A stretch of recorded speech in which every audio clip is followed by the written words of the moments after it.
לפעמים, אתה מסתכל על דברים אחורה, אתה רואה דברים אחרת. פרספקטיבה יעני.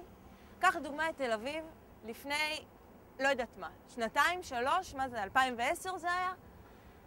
מדהים, אני נזכרת איך הייתה פה התחבורה הציבורית לפני 2, אני לא יודעת אם לצחוק או לבכות, נשבעת לך.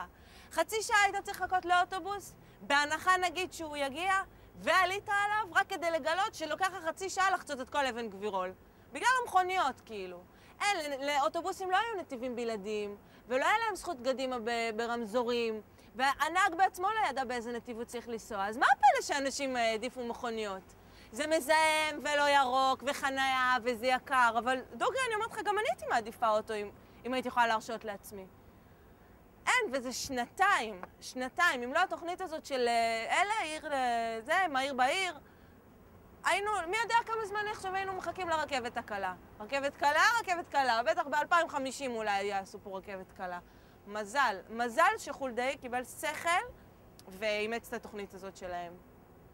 נשבעת לך, לפחות דבר טוב אחד הוא עשה פה בעיר הזאת. חולדאי, גאון אתה. גאון, תודה רבה.